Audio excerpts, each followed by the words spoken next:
పఠింప శ్రేష్ఠ గ్రంథము బైబిల్, పఠింప శ్రేష్ఠ గ్రంథము బైబిల్. అనుదినం పఠించిన ప్రేమతోడ నడుపును, ఓ పఠింప శ్రేష్ఠ గ్రంథము బైబిల్.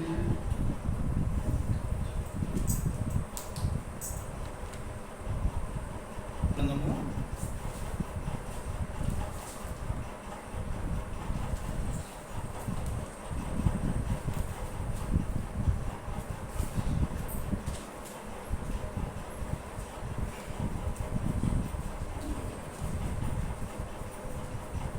చూడండి, ఆమోసు గ్రంథము 4వ అధ్యాయము.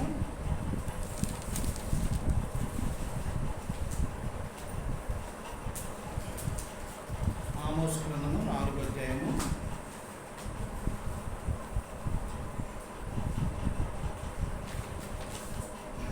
12వ వచనం. 4:12 వచనాన్ని మనం అందరూ కలిపి చదువుదాం. అందరూ కలిపి చూద్దాం. ఆమోసు గ్రంథము అంటే పేజీ నెంబరు చూడండి, 757 పేజీ.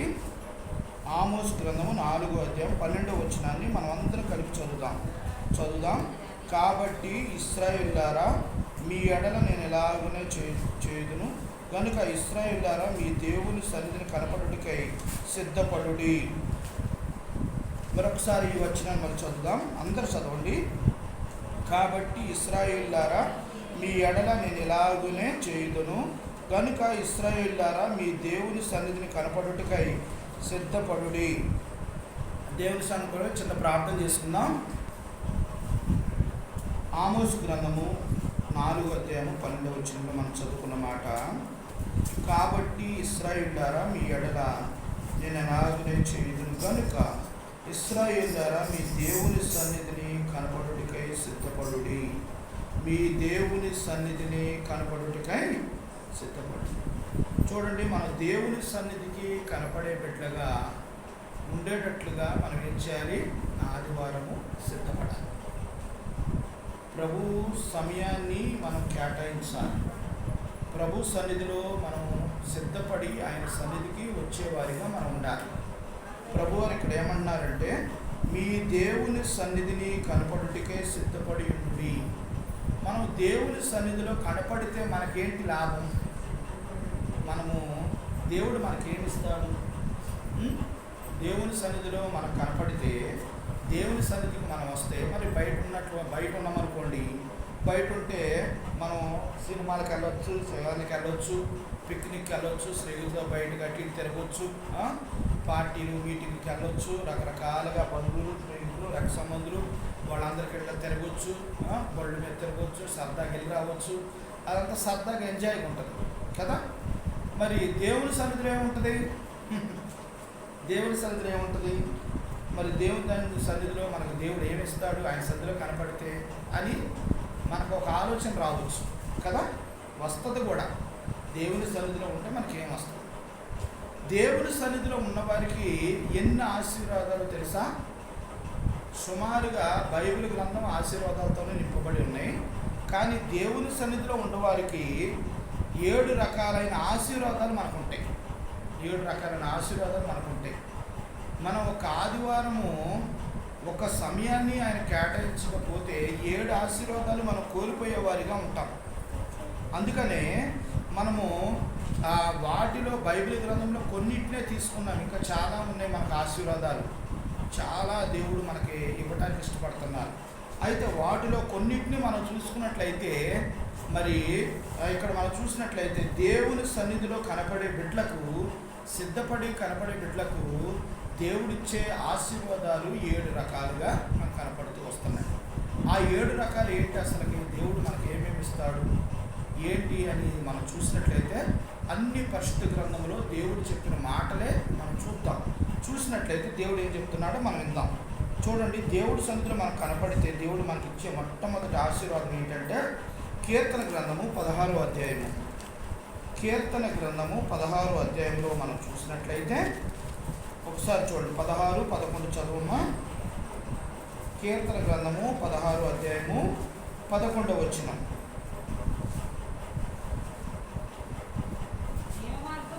ఆ, ఆ, ఆ.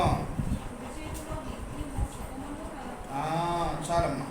ఇక్కడ మనం చూసినట్లయితే జీవ మార్గమును నీవు నాకు తెలియజేసేదవు, తర్వాత నీ సన్నిధిని సంపూర్ణ సంతోషము కలదు, నీ కుడి చేతిలో నిత్యము సుఖములు కలవు. అర్థమైందండి? దేవుని సన్నిధిలో కనపడే మనకి దేవుడిచ్చే గొప్ప మార్గాలు, గొప్ప ఆశీర్వాదాలు ఏంటంటే, ఇక్కడ ప్రభువారు దేవుని సన్నిధిలో సంపూర్ణమైన సంతోషము కలదు. సంపూర్ణమైన సంతోషం. ఈ సంతోషము నువ్వు స్నేహితులతో వెళ్ళినా, పిక్నిక్కి వెళ్ళినా, సినిమాల షికార్లకు వెళ్ళినా, మరి బంధువులకి వెళ్ళినా, ఎక్కడికి వెళ్ళినా ఈ సంతోషం రాదు. ఒకవేళ వచ్చినా అది మామూలు సంతోషమే. అది 1 గంట 2 గంటలు ఉంటుంది అంతే. తర్వాత ఆ సంతోషం మళ్ళీ పోద్ది.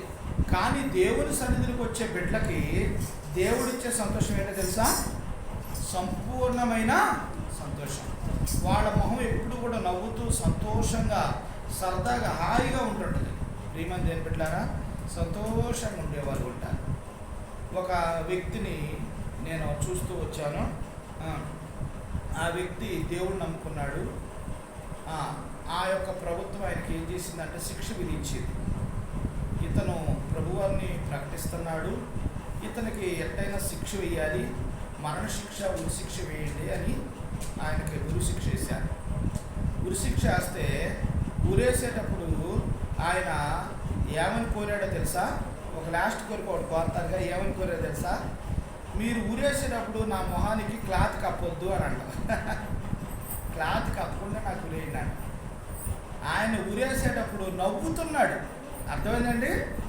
సంతోషంగా నవ్వుతూ, అందరికి ఎట్టట్టు అనుకుంటా నవ్వుతూ సంతోషంగా చనిపోయాడు.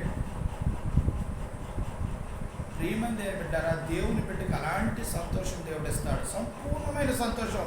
ఇక్కడ చనిపోతున్నా అనిపించోడా, నేను దేవుడి రాజ్యంలోకి వెళ్ళిపోతాను, అక్కడ ఉంటాను, అక్కడ సంతోషంగా ఉంటాను అని ఆయనకు తెలుసు కనుక సంతోషంగా అందరిని చూస్తూ నవ్వుతూ అందరికీ ఇలా చెయ్యి ఊపుతూ చక్కగా ఉరిశిక్ష వేస్తే చక్కగా ప్రాణం ఇచ్చాడు. మనం చాలా భయపడతాం కదా, ఉరిశిక్ష అనగానే ఎంతో భయపడతాం. కానీ నిజంగా ఆ సహోదరుడు దేవుడు ఎంత సంతోషం పొందాడు? సంపూర్ణమైన సంతోషం. ఈ సంతోషం మనుషులు ఇచ్చే దాంట్లో ఉండదు. రాజులు ఇవ్వలేరు, కుటుంబ సభ్యులు, బంధువులు, స్నేహితులు, రక్త సంబంధులు, తల్లిదండ్రులు ఎవరు ఇవ్వలేరు ఈ సంతోషం. ఈ సంతోషం ఎవరి దగ్గర ఉంటుందంటే మన ప్రభువైన యేసుక్రీస్తు వారి సన్నిధిలోనే ఉంటుంది. ఆ సంతోషాన్ని నువ్వు పొందటానికి ఈ రోజున ప్రభు సన్నిధికి వచ్చి ఉన్నావు. ఆ సంతోషాన్ని ఇవ్వడానికి దేవుడు ఇష్టపడుతున్నాడు. ప్రియమైన దేవుని బిడ్డారా, ఈ రోజున ఇక్కడ మనం చూస్తూ వచ్చాం కదా, చక్కని మాట మనం చదువుతూ వచ్చాం. 16-11లో జీవ మార్గమును నీవు నాకు తెలియజేసేదవు, నీ సన్నిధిని సంపూర్ణ సంతోషము కలదు, నీ కుడి చేతిలో నిత్యము సుఖములు కలదు. నిత్యము సుఖమే. కష్టాలు ఉండవు, ఉన్నా సొర దేవుడు ఆ కష్టాన్ని సంతోషంగా మారుతాడు. ఆ కష్టం కొంతకాలమే ఉంటుంది, తర్వాత తీసేసి మళ్ళీ సంతోషాన్ని ఇస్తాడు. ఈ సంతోషం పరిపూర్ణమైన సంతోషం. ప్రియమైన దేవుడు బిడ్డారా, అదే 21 వచనం చదవండి, ఒక మాట చూద్దాం. 21 అధ్యాయము 6వ వచనం. కీర్తన 21:6.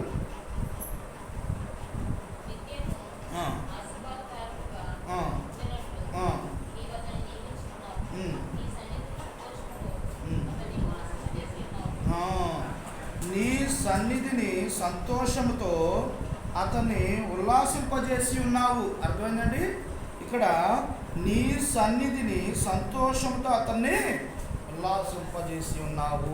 నిజమైన ప్రియమైన దేవుని బిడ్డారా, నిజమైన క్రైస్తవులు తెలుసుకోవాల్సింది ఏంటంటే, బయట ఉండే సంతోషం తాత్కాలికమైనది, దేవుని సన్నిధిలో ఉంటే అది సంపూర్ణమైన సంతోషం. ఆ సంతోషాన్ని ఇవ్వడానికి దేవుడు ఇష్టపడుతున్నాడు. ఆ సంతోషాన్ని దేవుడికి ఇచ్చాడు. అందుకనే ఈ రోజున ప్రభు సన్నిధిలోకి వచ్చి నువ్వు ఆత్మతో సత్యముతో ఆరాధించడానికి ఇష్టపడుతున్నావని ప్రభు పేరట మీకు మనవి చేస్తున్నాను. ఇది మొదటి అనుభవం. రెండో అనుభవం చూద్దాం. చూడండి, కీర్తన 96 కీర్తన గ్రంథము 96 కీర్తన 6వ వచనం.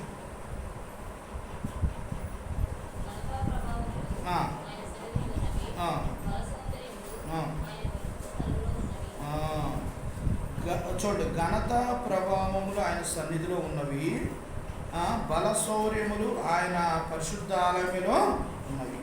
చూసారా, ఇక్కడ ఘనత ప్రభావములు ఎవరి సన్నిధిలో ఉన్నాయట? దేవుని సన్నిధిలో ఉంది.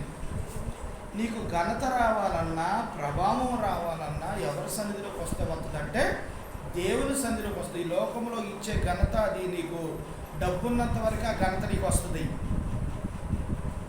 డబ్బు పోయిన మరుక్షణం నీ దగ్గర ఒక్కళ్ళు ఉండరు, నీ దగ్గరకు రారు. చూడండి, ఈ రోజులో చాలామంది ఏం చేస్తున్నారంటే తల్లిదండ్రుల్ని డబ్బులు ఆస్తి అంతా కూడా మరి కొడుకులకి కూతుర్లకి వాళ్ళకి రాసిచ్చిన తర్వాత ఆ తల్లిదండ్రులు ఏం చేస్తున్నారు? విడిచిపెట్టేస్తున్నారు. చూడండి ప్రియమైన దేవుని బిడ్డలారా, ఈ రోజున 2వ వచనంలో ఆ ఘనత ఎలా వస్తుంది అంటే ఆ దేవుని యొక్క సన్నిధిలోకే వస్తుంది. ఆ ఘనత లోకంలో ఇచ్చే ఘనత తాత్కాలికమైనది. అది ఆస్తిని బట్టి, పేరు ప్రతిష్టలు బట్టి, లోక సంబంధమైన పదవులను బట్టి వాటికి నీకు ఘనత ఇస్తారు. అన్నా నమస్తే అంటారు, అటు వెళ్ళి తిట్టుకుంటారు. నీకు ఆ ఘనత శాశ్వతమైనది కాదు. నిజమైన ఘనత ఎవరిస్తారంటే ప్రభువైన యేసుక్రీస్తు వారి దగ్గర నీకు ఆ ఘనత ఉంటుంది. ఆయన ఇచ్చాడు అంటే అది ఎవరు నీ దగ్గర నుండి తీసివేయలేరక. ఆ ఘనత శాశ్వతమైనది. అందుకనే ఘనత ప్రభావములు ఎక్కడున్నాయట? దేవుని సన్నిధిలో ఉన్నాయి. నువ్వు దేవుని మందిరానికి రా, నీకు దేవుడు బిడ్డలు, లోక సంబంధమైన బిడ్డలు ఎవరైనా సరే నిన్ను ఎంత గౌరవిస్తారో, ఎంత ప్రేమిస్తారో. నువ్వు మరి బయట మరి నేను యేసన్న గారి సాక్ష్యం ఒకటి విన్నాను, ఒక పిక్చర్లో చూశాను. ఆయన 14, 15, 20 సంవత్సరాల వయసులో ఆయన ఏం చేశాడంటే ప్రభు నమ్మక ముందు ఆ తల్లిదండ్రుల దగ్గర నుండి దూరంగా వెళ్ళిపోయి ఉంటుంటే అతనికి ఒక దగ్గుతుంటే బ్లడ్ పడుతుండేది. బ్లడ్ పడుతుంటే ఆయనకు తినడానికి అక్కడక్కడ కూడా ఏముండేది కాదు. ఎవరు వచ్చినా కూడా ఆయన ఏం చేసేవాళ్ళో తెలుసా? అసహించుకొని ఎల్లగొట్టేసేవాళ్ళు. ఇక్కడ వెళ్ళొద్దు వెళ్ళిపో అంటే ఉన్నోడు కూడా రక్తం పడుతుండేది. అంత భయంకరంగా ఉండేదన్నమాట. అంత భయంకరంగా ఉండేవాడు యోసన్న గారు.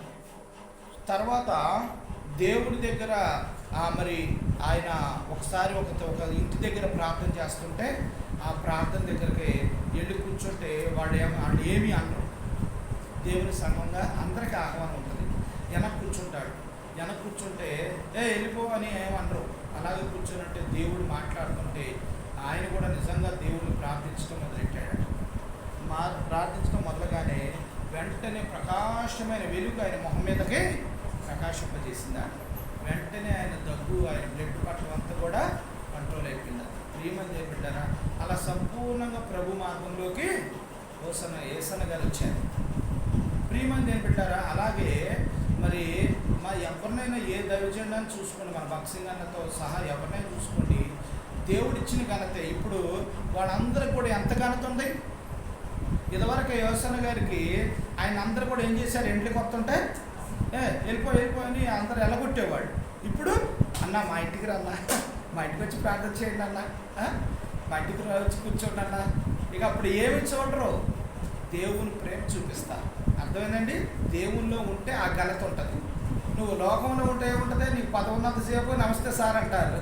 పదపోగానే ఒక ప్రెసిడెంట్ అయినా సరే, ఎమ్మెల్యేకైనా సరే, ముఖ్యమంత్రిగా సరే, ఎవరైనా సరే పదవి ఉన్నంతసేపు గౌరవిస్తారు. పదవి పోతే ఏముండదు. మన దేవుడిచ్చే ఘనత అలాంటిది కాదు, శాశ్వత కాలం ఉంటుంది. ఆయన ఇచ్చే ఘనత ప్రభావం అంత గొప్పవి. అందుకని జ్ఞాపకం చేసుకోండి, ఆయన సన్నిధిలో ఏముందట? ఘనత ప్రభావములు ఆయన సన్నిధిలో ఉన్నాయని 96 కీర్తన 6వ వచనం ద్వారా మనం ఇక్కడ చదువుతాం. ఘనత ప్రభావం ఆయన సన్నిధిని ఉన్నవి, బల సౌందర్యములు ఆయన పరిశుద్ధాలయములో. అర్థమైందండి? అందుకనే దేవుని సన్నిధిలో మనం ఎప్పుడు కనపడాలి. దేవునికి మనం ఎప్పుడు కూడా మనం ఆయనకు మాటిచ్చి ఆయన సన్నిధిలో ఉన్నంత వరకు కూడా మనకు ఎంతో ఘనత, ఎంతో మహిమ పొందుతాం. ప్రియమైన దేవుని బిడ్డారా, ఆ ఘనత ఇచ్చిన దేవునికి మనం ఏం చేయాలి? ఒక రౌడిగా తిరిగే వ్యక్తి మరి బయట గౌరవిస్తారా? అదే బైబిల్ పట్టుకొని ప్రార్థన చేసి దేవుని మందిరంలో ఉంటూ నమ్మకంగా దేవుళ్ళు వాడబడే బిడ్డకి నమ్మకంగా వందనాలు చెప్తారా? అతను వస్తుంటేనేమో తలుపులు మూసేస్తారు. ఈ వస్తుంటే ఆయన గారు వందనాలండి, ప్రైజ్ లార్డ్ అని అంటారు. ఎందుకంటారు? అంత ఘనత ఎక్కడి నుండి వచ్చింది? దేవుని బిడ్డ దేవుని సన్నిధిలో ఉంటున్నాడు. అది దేవుని సన్నిధిలో ఉంటే అది ప్రభావం. ఆ మహిమ దేవుడు నీకు నాకు ఇస్తున్నాడు కనుక దాన్ని బట్టి మనం దేవుని ఇచ్చాలి. అవును ప్రభా, నేను కూడా ఒకప్పుడు మనుషుల చేత ద్వేషించబడిన వ్యక్తిని, ఈ రోజున ఆ మనుషులే నన్ను ప్రేమించి నన్ను గౌరవించినట్లుగా ఘనత ప్రభావం నాకు ఇచ్చిన దేవా, మీకు వేలాది వందనాలు స్తోత్రాలని మనం ఏం చేయాలి? దేవుణ్ణి ఆత్మతో సత్యముతో ఆరాధించాలని ప్రభు పేరట మీకు మనం చేస్తున్నాను. ఇది రెండో అనుభవం. మూడో అనుభవం చూద్దాం. చూడండి, ప్రసంగి గ్రంథము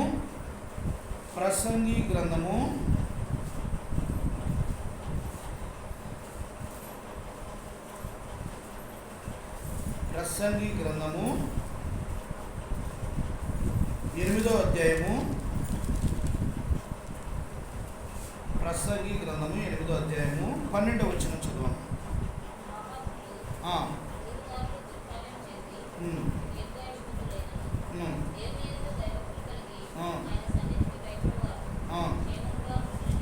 అది చాలా. ఇక్కడ ప్రసంగి గ్రంథంలో దేవుడు మాట్లాడే మాట ఏంటంటే 12వ వచనంలో చక్కని మాట, పాపాత్ములు 100 మారులు దుష్కారము చేసి దీర్ఘాయుష్మంతులైనను దేవుని యందు భయభక్తులు కలిగి ఆయన సన్నిధికి భయపడు వారు క్షేమముగా ఉందురనియు. అంటే దేవుని సన్నిధిలో ఏముంటుందట? క్షేమం ఉంటుంది. అర్థమైందా? క్షేమం ఉంటుంది, భద్రత ఉంటుంది. దేవుడు నీకు ఎక్కడా ఈ క్షేమాన్ని ఇవ్వడు, ఎక్కడా నీకు ఈ క్షేమం దొరకదు. కానీ దేవునిలో ఉంటుంది ఈ క్షేమం. ప్రియమైన దేవుని బిడ్డారా, ఈ క్షేమంలోకి దేవుడు నిన్ను నన్ను నడిపించారు. పాపాత్ములైతే క్షేమం పొందరు, కష్టాన్ని పొంది, నష్టాన్ని పొంది, ఇరుకులు ఇబ్బందులు పొంది వాళ్ళ నానా ఇబ్బందులు పడుతూ ఉంటారు, కనపడరు. కానీ దేవుని సన్నిధిలో కనపడే బిడ్డలందరూ కూడా క్షేమంగా ఉంటారట. వాళ్ళకి ఏ హాని జరగదు. హాయిగా సంతోషంగా వారు దేవుడు ఏది అడిగితే అది ఇస్తూ హాయిగా అడుగుతారు. ఎందుకంటే క్షేమాన్ని దేవుడు కలగజేస్తూ ఉంటాడు. ఆ క్షేమాన్ని దేవుడు ఇచ్చినందుకు మనం ఏం చేయాలి? దేవునికి హృదయపూర్వకంగా, దేవా ఈ క్షేమం నాకు అప్పుడు లేదు ప్రభా, ఎన్నో కష్టాలు, ఇరుకులు, ఇబ్బందులు, కానీ ఈ రోజున మీ సన్నిధిలోకి నేను రావడం ద్వారా నాకు ఎంతో క్షేమాన్ని ఇచ్చారు, ఎంతో సంతోషాన్ని ఇచ్చారు, ఆనందాన్ని ఇచ్చారు దేవా, అందుకు మీకు వందనాలు స్తోత్రాలని దేవుని మనం ఏం చేయాలండి? స్తుతించి గణపరిచి ఆరాధించాలని ప్రభు పేటని మనం చేస్తున్నాం. సంఖ్యాకాండము 6వ అధ్యాయం.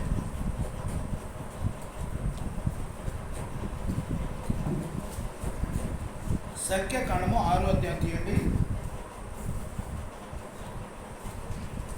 25, 26 చదవండి.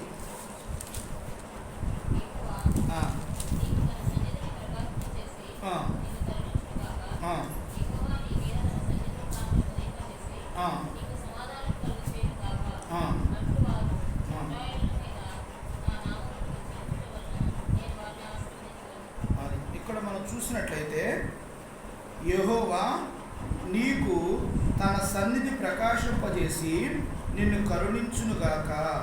యెహోవా నీ మీద తన సన్నిధి క్రాంతి ఉదయింపజేసి నీకు సమాధానం కలగజేయును గాక.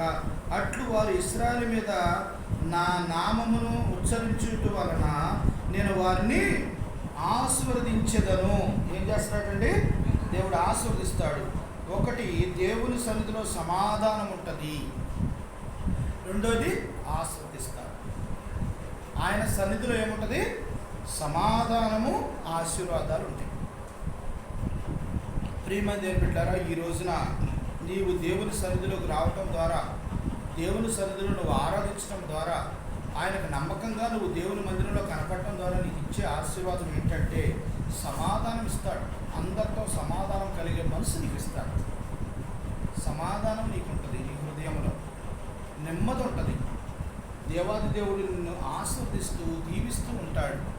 ఎవ్వరికి లేని సమాధానం నీకు ఇస్తాడు. ప్రియమైన దేవుని బిడ్డలారా, విధంగా బక్సింగ్ అన్న గురించి ఒక మాట చెప్పాలనుకుంటున్నాను. బక్సింగ్ అన్న మరి ఆయన అగ్రికల్చర్ మెకానిక్ మరి ఇంజనీరింగ్గా చదివాడు. ఆయన చదివింది ఇక్కడక్కడ కాదు, ఆస్ట్రేలియాలో ఇతర రాష్ట్రంలో చదివాడు. చదివి ఆయన అక్కడ ఉద్యోగం చేసే టయానికి ప్రభుని అంగీకరించాడు. ఆ టైంలోనే ఆ నాన్నగారు కోర్టు కేసులో ఉన్నాడు. కోర్టు కేసులో ఉంటే చాలా బాధల్లో ఉన్నారు వాళ్ళ నాన్నగారు వాళ్ళు. ఈయన ఉద్యోగం చేసి డబ్బు సంపాదించి పంపిస్తే వాళ్ళ నాన్నగారు వాళ్ళు ఆ గట్టు నుండి బయటపడతారు, ఆ కేసు నుండి బయటపడతారు. అక్రమంగా కేసు పెట్టారు ఆయన మీద, ఆ నాన్నగారి మీద. ఆ కేసులో ఉండిపోయాడు. ఆ నాన్నగారికి లెటర్ రాశాడు బక్సింగ్ అన్న, నాన్న నేను ప్రభుని అంగీకరించాను, ప్రభులో ఉంటాను, ప్రభువు నా దేవుడు, నేను రక్షణ పొందాను, బాప్తిసం తీసుకున్నాను, ఆయన సువార్త పరిచర్య చేయాలని నేను ఇష్టపడుతున్నాను అని అంటే, అయ్యా అలా కాదు, నువ్వు చేసినా పర్లేదు కానీ నువ్వు ఉద్యోగం మాత్రం చెయ్యి నాన్న, మేము ఎంతో ఇబ్బందుల్లో ఉన్నాం, ఇరుకుల్లో ఉన్నాం, నా మీద కేసు నడుస్తుంది, మరి వాళ్ళకి డబ్బులు కట్టాలి, నా దగ్గర డబ్బులు లేవు అంటే అప్పుడు నాన్న దేవుడే చూసుకుంటాడు అని అన్నాడు. దేవుడే చూసుకుంటాడు, కంగారు పడదు. అలా కాదు, నువ్వు అలా మాకు ఒక్క 2 నెలలైనా నా కోసం జాబ్ చేసి అప్పుడు మానేసి ప్రభులోకి వెళ్ళాడు. 2 నెలలు కాదు నాన్న, నేను ప్రభు పిలిచాడు, ఆయన మాటకి నేను లోబడాల్సిందే, మీరు దయచేసి నన్ను బలంతో చేయమాకండి, కానీ నేను దేవుళ్ళలోకి వెళ్ళటం వల్ల దేవుడు మిమ్మల్ని ఆశీర్వదిస్తాడు, దేవుడు మీకు మేలు కలగజేస్తాడు, మీరు క్షేమం కలగజేస్తాడు అని ఎంతో చెప్తూ వచ్చాడు. కానీ దేవుడు వెంటనే ఆ నాన్నగారు ఏం చేశాడంటే తన తలపాకు తీసి అతని బక్సింగ్ అన్న ఎదురుగా పెట్టేసి నువ్వు మరి నా మీద గౌరవం ఉంటే నేను చెప్పినట్టు చెయ్యి, లేకపోతే ఇది దాటి వెళ్ళిపోతాడ. ఆ తల మీద పాకంటే అతనితే అది ఎంతో ఆయనకు విలువైందనమాట. తన తలను తీసుకెళ్ళి కాళ్ళ దగ్గర పెట్టినట్లే ఆ నాన్నగారు. కానీ దేవుడి కోసం అందరిని కూడా వదిలేశాడు బక్సింగ్ అన్న. అయితే దేవుడు మాత్రం వాళ్ళ కుటుంబాన్ని వదలలేదు. ఎప్పుడైతే బక్సింగ్ అన్న ప్రభు మార్గంలోకి వచ్చాడో, ప్రభు సన్నిధిలో కనపడటం మొదలెట్టాడో, వాళ్ళందరూ ఆస్వాదించడం మొదలెట్టారట. అర్థమైందండి? వెంటనే కోర్టు కేసు తీర్పు జరిగి ఆయనకి ఇదైంది. వెంటనే వాళ్ళ కుటుంబం అందరూ కూడా సంతోషంతో ఉంటున్నారు, చక్కగా వాళ్ళందరూ కూడా హ్యాపీగా ఉంటున్నారు. అర్థమైందండి? అది ఎక్కడుంది? అదే ఉద్యోగం చేస్తే ఆ ఉద్యోగం చేసినంతకాలం కూడా ఆ కోర్టు కేసు నడుస్తూనే ఉంటుంది, ఆయన ఉద్యోగం చేస్తూనే ఉంటాడు, దేవుళ్ళలోకి రాడు. కానీ ఎప్పుడైతే దేవుళ్ళలోకి వచ్చాడో బక్సింగ్ అన్న, వెంటనే వాళ్ళ కుటుంబంలో ఏమొచ్చిందండి? సంతోషము, సమాధానం వచ్చిందా. అందరూ ఆస్వాదించబడతాం మొదలెట్టారట. అసహించుకొని ఆయన్ని తిట్టిన వాళ్ళు అందరూ కూడా ఇప్పుడు అయ్యా బక్సింగ్ నీ ద్వారానే మేము ఆస్వాదించబడ్డాం, నీ ప్రార్థన ద్వారానే మాకు దేవుడు ఇవన్నీ కలగజేశాడయ్యా అని అంట మొదలెట్టారట. అర్థమైందండి? దేవుడికి మనం ఇచ్చే ప్రాముఖ్యతను బట్టి మన కుటుంబంలో ఆస్వాదించబడతాం. అర్థమైందండి? ఒక దైవజనుడు, నేను ఆదివారం షాప్ తీసుకొని కూర్చున్నా. ఆయన బెందూరు ప్రభుదాస్ గారని దైవజనుడు, ఆయన ఇప్పుడు మహిమలోకి పిలువబడ్డారు, లేరు. అయితే ఆయన లేకపోయినా ఎందుకు చెప్తున్నా ఆయన గురించి? నేను షాప్ తీసుకొని కూర్చున్నాను, ఆయన వచ్చారు. ఏంటి తమ్ముడు షాప్ తీసావు, నువ్వు ప్రభుని నమ్ముకున్నావు కదా, ఆదివారం నువ్వు మందిరానికి వెళ్ళకుండా షాప్ తీసుకొని కూర్చున్నావు ఏంటి అని. అప్పుడు నేను ఆయనతో ఏమన్నానంటే, అన్నగారు మరి మీరు అలా అంటున్నారు, మరి నేను ఎన్నో బాకీలు కట్టాలి, అద్దె కట్టాలి, ఇవన్నీ కట్టుకోవాలి, డబ్బులు కావాలి కదా, మరి ఎక్కడంటే అప్పుడు ఆయన ఏమన్నా తెలుసా, ఆదివారం నువ్వు దేవుడికి ఇచ్చి చూడు, దేవుడు నీకు ఆదివారము సోమవారం 2 కలిపి నీకు దేవుడు ఇస్తాడు, దేవుడు నేను ఆస్వాదిస్తాడు అన్నాడు. ఆ మాట నన్ను పట్టుకుంది. అవును కదా, ప్రభువుకి మనం స్థానం ఇస్తే దేవుడే నాకు సహాయం చేస్తాడని ఆ రోజు నుంచి ఆదివారం నేను పూర్తిగా షాప్ కట్టేసి దేవుని మందిరానికే కేటాయించడం మొదలెట్టారు. దేవుడు ఆదివారం ఇచ్చే వ్యాపారాన్ని కూడా మళ్ళీ సోమవారం 2 కలిపి వచ్చాయి. అర్థమైందండి? ఈ రోజు వచ్చే డబ్బుల కంటే సోమవారం ఎక్కువ వచ్చాయి. ప్రియమైన దేవుని బిడ్డారా, నిజంగా దేవుని సన్నిధిలోకి వచ్చిన బిడ్డలకి క్షేమం ఉంటుంది. అది జ్ఞాపకం ఉంచుకోవాలని ప్రభు మీకు అన్నది. ఒకప్పుడు నాకు క్షేమం లేదు, ఈ రోజున ప్రభు నాకు క్షేమాన్ని, సంతోషాన్ని, సమాధానాన్ని దేవుడు నాకు అనుగ్రహిస్తూ వచ్చాడు. దాన్ని బట్టి మనం ఈ రోజున మన దేవుని ఏం చేయాలి? స్తుతించి ఆరాధించాలి. అందుకనే సంఖ్యాకాండం 6:25-26లో దేవుని సన్నిధిలో సమాధానం కలగజేయును. దేవుడు నీకు సమాధానం ఇస్తాడు. నీకు బయట ఎక్కడో దొరికిద్దని ప్రాకులాడుతున్నావేమో, ప్రయాసపడుతున్నావేమో, నీకు అక్కడెక్కడ సమాధానం దొరికిద్ది అనుకుంటున్నావేమో. ఎక్కడా దొరకదు. దేవుని సన్నిధిలోనే నీకు సమాధానం, సంతోషం. ఆయన సన్నిధికి వచ్చి చూడు, ఆయనతో చెప్పు చూడు, నీకు సంతోషాన్ని ఇవ్వబోతున్నాడు. కానీ ప్రియమైన దేవుని బిడ్డారా, దేవుని మనం ఆత్మతో సత్యంతో ఆరాధించాలి. ప్రభువా, ఈ రోజున నాకు సంపూర్ణమైన ఆ సమాధానాన్ని కలగజేసిన దేవా, మీకు వందనాలు, స్తోత్రాలని దేవుని స్తుతించి ఆరాధించాలి. ఇది 4వ అనుభవం. 5వ అనుభవం చూడండి. సంఖ్యాకాండము 17వ అధ్యాయము.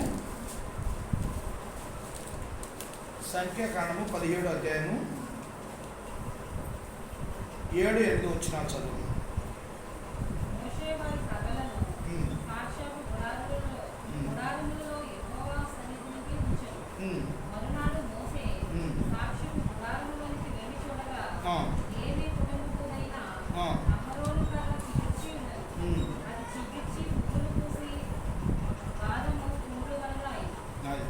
ఇక్కడ మనం చూసినట్లయితే ఇక్కడ ఒక దేవుడు ఒక చక్కని మాట మనకు తెలియపరుస్తూ వస్తున్నాడు.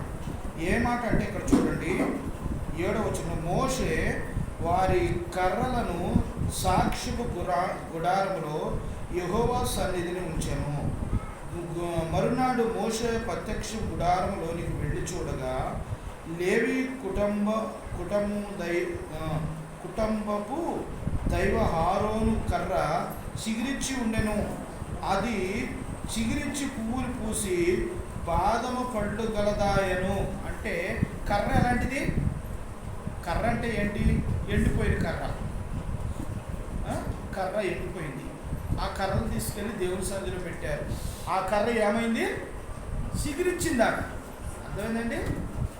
దేవుని సన్నిధిలో ఉంటే ఏమైంది? ఫలభరితమైన జీవితం అని అర్థం. ఫలభరితమైన జీవితం అంటే నీకు ఎప్పుడు ఫలాలు అభివృద్ధిగా, సమృద్ధిగా పంటలు పండుతాయి. మన కుటుంబంలో ఫలభరితమైన జీవితం ఉంటుంది. ప్రియమైన దేవుని బిడ్డారా, ఒకసారి ఒక దైవజనుడు, ఎస్కేల్ దైవజనుడు దేవుడి మాటకు లోబడి నువ్వు వెళ్ళి ఆ లోయలోకి వెళ్ళాడట. లోయలోకి వెళ్ళి చూస్తే అన్ని పుర్రెలు, మనిషి ఎముకలు, కాళ్ళు ఎముకలు, ఇవన్నీ పక్కటెముకలు అన్నీ ఉన్నాయట. అయ్యో ప్రభా, ఏంటి లోయలో అన్నీ ఇవి ఉన్నాయి, ఏంటి అంతా ఇవే ఉన్నాయని అప్పుడు దేవుడికి మళ్ళీ ప్రార్థన చేశాడట. ఏం భయపడ మాకు, నువ్వు నేను చెప్పినట్టు చెయ్యి, ప్రార్థన చెయ్యి అంటాడు. ఎముకల దగ్గరికి వెళ్ళి ప్రార్థన చేసిన వెంటనే, దేవుడు చెప్పినట్లుగా ఎస్కేల్ ప్రార్థన చేసిన వెంటనే ఆ ఎముకలు, పురిలో, కర్రలో అవన్నీ కాళ్ళు, ఎముకలు అన్నీ కూడా గడ్డ ఉరుకుతూ, ఏ ఎముకకి ఆ ఎముక, కాలు ఎముక కాలుకి, చేతి ఎముక చేతికి, పురిలో ఎవరి తల దానికి, అక్కడక్కడ 10 అన్నీ దేనికి దానికి సెట్ అయిపోయాయి. అస్థిపంజరంలాగా నిలబడ్డది, అక్కడ మనిషిలాగా నిలబడ్డాయా. అప్పుడు నువ్వేం చేస్తావంటే వాటికి శరీరము కావాలని ప్రార్థన చేయన్నాడు. మాంసం శరీరం కోసం మళ్ళీ ప్రార్థన చేస్తే నరాలు, పైన మాంసం, తర్వాత గుండె ఇవన్నీ కూడా మళ్ళీ చక్కగా మనిషి రూపంలోకి మళ్ళీ వచ్చినాయట. అప్పుడు జీవవాయువుని ఓదగా వాడు ఏమయ్యారు? జీవాత్మయి, ప్రాణాలు ఉంచినాయి. అది మహాసైన్యమై నిలిచారట. ఎండిపోయిన ఎముకలకి జీవాన్నిచ్చే దేవుడు మన ప్రభు. అర్థమైందండి? మా దేవుడు తక్కువ అంచనేయకండి. అందరి దేవుళ్ళు ఏనొక దేవుడు అని అనుకోమాకండి. అందరూ సృష్టించిన దేవుడు, సృష్టికర్త ఈయన నమ్ముకోవడం ద్వారా ఎముకలు కూడా ప్రాణాన్ని పోసుకుంటాయి. ఇక్కడ కర్ర ఏమైంది? సిగిరించి బాదము పూలు పూసి కాయ కాసినాయి అంట. కర్ర, ఎండిపోయిన కర్రకై. మన దేవుని సన్నిధిలో ఉంటే అలాంటి జీవితం మనలో ఉంటుంది. అర్థమైందండి? మన జీవితం అనుకుంటాం అయిపోయింది, ఇక నా జీవితం అయిపోయింది, ఇక నేను లాస్ట్లో ఉన్నాను, ఇక నేను దేనికి పనికిరాను, ఇక నా ప్రాణం పోద్ది అనుకుంటావు. కానీ దేవుడు నిన్ను సిగిరింపజేస్తాడు, మళ్ళీ నీకు జీవాన్ని ఇస్తాడు, ఫలభరితమైన జీవితంలోకి నిన్ను నడిపిస్తాడు. అలాగే ఎంతోమంది గొప్ప గొప్ప సాక్ష్యాలు ఉన్నాయి. చనిపోతాం అనుకున్న వారిని కూడా దేవుడు మళ్ళీ సజీవులుగా లేపిన రోజులు ఎన్నో ఉన్నాయి. ప్రియమైన ఏంటంటారా, మన దేవుని సన్నిధిలో ఏముందట? ఫలభరితమైన జీవితం. ఫలాలు పోస్తాయి. ఎప్పుడు కాలువ ప్రక్కన నాటబడిన చెట్టు వల్ల నువ్వు ఎప్పుడు కూడా ఎలా ఉంటావు? పచ్చగా నిగనిగలాడుతూ, కాయలతో, పళ్ళతో, పూలతో, హాయిగా పచ్చాగులతో నిగనిగలాడుతుంటావు. అన్ని చెట్లు నీరు లేక ఎండిపోతుంటే నువ్వు దేవుని వాక్యములో, దేవుని సన్నిధిలో ఉన్నావు కనుక నువ్వు ఎప్పుడు ఎలా ఉంటావు?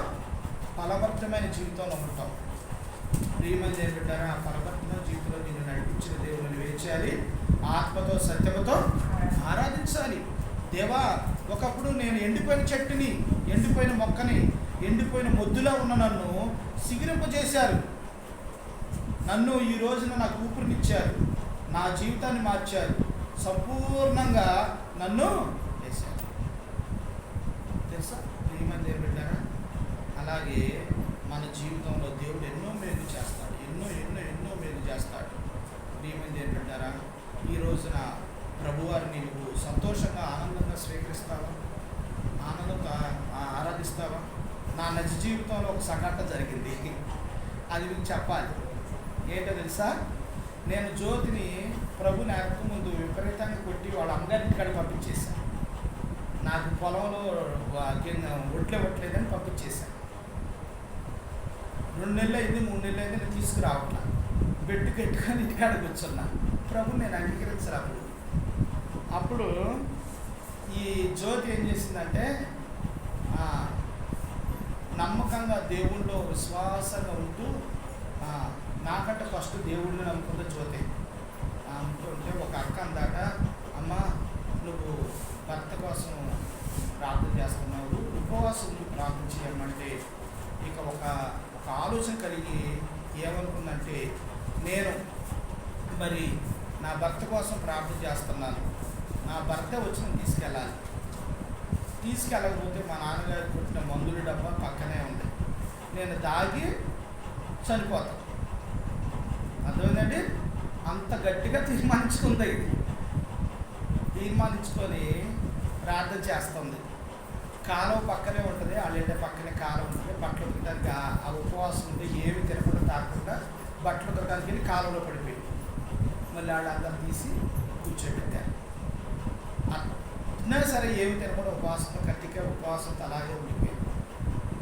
దేవుడు నాకు ఈ మనసు మార్చేశాడు. ఎట్ట మారిందో నాకు తెలియదు. మా స్నేహితుడు నేను వెళ్ళి, మా స్నేహితుడు అన్నాడు, అరే మీ భార్యను అక్కడ వచ్చడం కరెక్ట్ కాదురా, మనం అలాగా చేయకూడదు, మనం వెళ్ళి మరి మీ మామయ్య గారితో మాట్లాడి తీసుకోకపోతే వెళ్ళిపోయాక ఒకవేళ నేను వెళ్ళకపోతే నైట్ చనిపోయేది జ్యోతి. అర్థమైందండి? దేవుడి కార్యాలు ఎలా ఉంటాయో.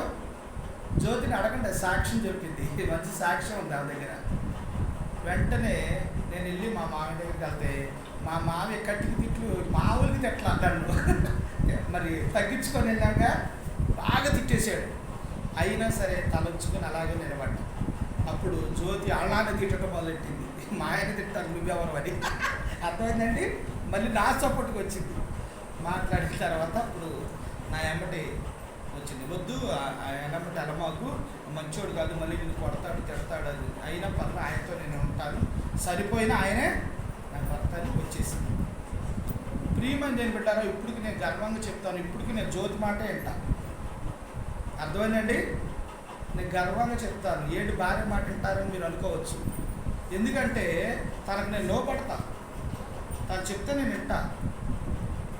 ఎందుకు అంటే దేవుని మీద ఆ పోట్లాడి నన్ను కూడా రక్షించుకొని ప్రభు మార్గంలోకి నన్ను నడిపించింది. నిజంగా నేను చాలా ధన్యుడని నేను అనుకుంటాను. ప్రియమైన దేవుడారా, ఈ రోజున నీవు కూడా నేను కూడా ఫలభరితమైన జీవితంలోకి దేవుడు తీసుకొచ్చాడు. మన జీవితాల్లో కూడా ఎలాంటి అద్భుత కార్యాలు ఎన్నో ఉంటాయి. మనందరం కూడా ఇప్పుడు చక్కగా దేవుడు ఎదుగుతున్నామంటే ఫలభరితమైన జీవితంలో ఉంచాడంటే దేవుడు ఎంతగానో దేవుడు మన రుణస్థులమై ఉన్నామని ప్రభు పేట మీకు మనం చేస్తున్నాను. అందించాడు కూర్చి అన్నాను. కనుక ఒక్క వచ్చిన చూసుకొని మనము ముగించుకుందాం. అన్న వచ్చారు, ఆరాధన చేసుకుందాం. మొదటి సమూయేలు గ్రంథము త్వరగా చూడండి. మొదటి సమూయేలు గ్రంథం త్వరగా చూద్దాం.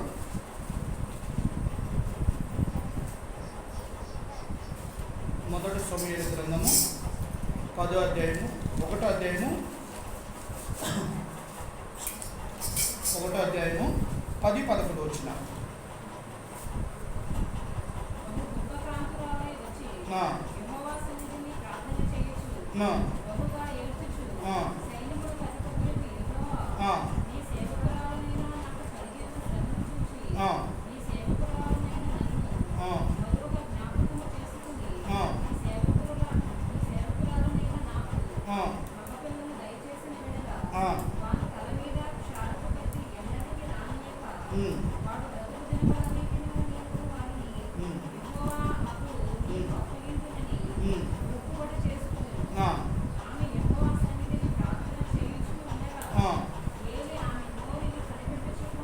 చాలు. ఇక్కడ మనం చూసినట్లయితే దేవుని సన్నిధిలో ఏముందండి?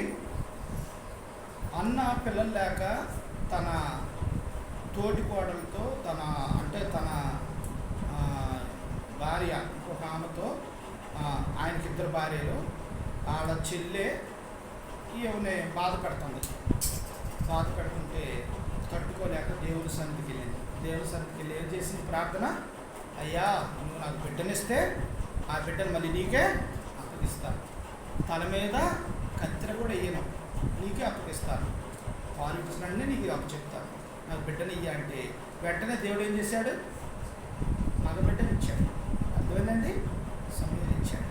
వెంటనే దేవునికి మళ్ళీ పాలు విడిచిన వెంటనే ఏం చేసింది? తీసుకువెళ్ళి దేవుని మందిరంలో విడిచిపెట్టి. అర్థమైందండి? దేవునికే ఇచ్చింది. అంటే దేవుని సన్నిధిలో మనం ఎప్పుడైతే ప్రార్థన చేస్తామో అప్పుడు దేవుడు మనకు ఆదరణ ఇస్తాడు. అర్థమైందండి? మనకు తెలియదు అది. దేవుడు మన హృదయంలో కార్యం జరిగిస్తాడు, ఆదరణ దయచేస్తాడు. జ్ఞాపకం చేసుకోండి, అన్న కూడా తన దిగులు, బాధ, దుఃఖము, నాకు పిల్లలు లేరనే బాధ అన్నీ కూడా తీసివేసి దేవుడు తనకు మగబిడ్డని దయచేస్తూ వచ్చాడు. అంటే ఆ సంఘంలోకి వచ్చిన వెంటనే ఆదరణ ఇచ్చాడు దేవుడు. అర్థమైందండి? మరి ఈ రోజున నీకు నాకు ఎన్నిసార్లు నిన్ను ఆదరించాడు దేవుడు. జ్ఞాపకం చేసుకొని దేవుడు స్తుతించాలని ప్రభు పెట్ట మీకు మనం చేసుకున్నాం. లాస్ట్ మాట చదువుకున్నాం చూడండి. 119వ కీర్తన 119వ కీర్తన చూద్దాం. ఈ మాట చూసుకొని ఆరాధించుకుందామండి. 119వ కీర్తన 169వ వచనం. 119, 169 చదవండి.